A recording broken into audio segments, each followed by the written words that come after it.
안녕하세요. 해피뉴의 유신영 원장입니다. 혹시 예전에는 아무렇지 않게 들리던 소리가 어느 날 갑자기 너무 크고 날카롭게 들려서 귀가 찌릿하거나 피하고 싶었던 경험 있으신가요? 오늘은 그런 현상을 유발하는 청각 과민증에 대해 정확한 정의부터 원인, 치료 방법까지 쉽고 자세하게 설명드리겠습니다. 청각 과민증은 일상에서 흔히 접하는 작은 소리마저도 지나치게 크고 날카롭게 들리는 상태입니다.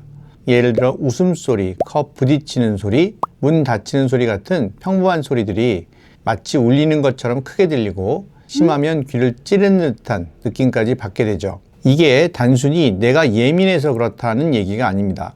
귀와 뇌 사이에는 들어오는 소리의 강도를 적절히 조절하는 기능이 있는데 청각 과민증이 생기면 이 조절 기능에 이상이 발생해 귀에서 뇌로 가는 소리 경로에 있는 볼륨 조절기가 망가져서 항상 100 이상으로 소리가 과하게 증폭되어 있는 상태라고 보시면 됩니다.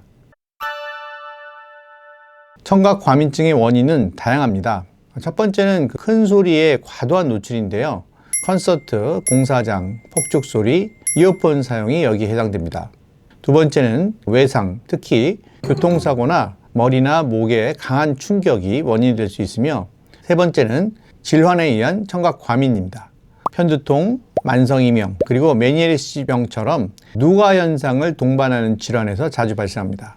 네 번째는 심리적인 요인으로 스트레스, 불안, 우울 같은 정신적인 문제가 관련이 있을 수 있고, 마지막으로는 이독성 약물의 부작용이 원인이 되는 경우도 있습니다.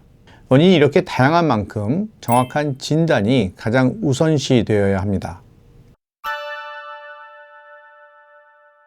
청각 과민증의 치료 목적은 귀를 조용히 만들어주는 것이 아닙니다. 다양한 소리에 적응할 수 있는 내성을 회복시키는 것이 핵심이라서 귀마개를 끼고 조용한 환경만 고집하시는 건 오히려 증상을 악화시킬 수 있습니다. 소리에 대한 회피가 아니라 서서히 적응하는 훈련이 치료의 기본 원칙입니다. 대표적인 청각 과민증 치료 방법은 크게 세 가지로 나눌 수 있는데요. 첫 번째는 음향 치료입니다. 이는 백색 소음기나 자연의 소리를 들으면서 귀가 소리에 과도하게 반응하지 않도록 서서히 훈련하는 방식이며, 빗소리, 파도소리, 숲속 새소리처럼 부드러운 소리를 활용하면 좋습니다. 처음에는 하루에 1시간에서 2시간 정도로 짧게 시작해서 점점 노출 시간을 늘려가는 것이 효과적입니다. 두 번째는 인지행동 치료인데요. 이것은 단순한 심리 치료가 아니라 뇌에게 이 소리는 위험하지 않다는 인식을 학습시키는 훈련입니다. 예를 들어 컵 부딪히는 소리가 들렸을 때 괜찮아, 이건 해로운 소리가 아니야 라고 스스로에게 말하는 자기 암시는 뇌의 과잉 반응을 줄이는 데 실제로 도움이 됩니다. 세 번째는 약물 치료입니다. 청각 과민증과 함께 불안, 긴장, 우울 증상이 함께 있는 경우 단기적으로 항우울제나 안정제를 사용할 수 있지만, 약물 사용 시 반드시 이비인후과 전문의와 충분히 상의 후에 필요한 경우에만 사용하는 것이 원칙입니다. 또한 상황에 따라 귀에 부드러운 배경음을 넣는 청각 보조기구를 사용할 수도 있습니다. 이 기구는 주변이 너무 조용해지지 않도록 도와줘서 갑작스럽게 큰 소리에 놀라는 현상을 완화해주는 역할을 합니다. 치료는 단순히 소리를 차단하는 것이 아니라 소리에 점진적으로 익숙해지고 편안함을 느끼게 하는 방향으로 이루어져야 한다는 점을 꼭 기억해 주시기 바랍니다. 많은 분들이 청각 과민증이 생기면 그냥 조용히 있으면 되지라고 생각을 하시는데요.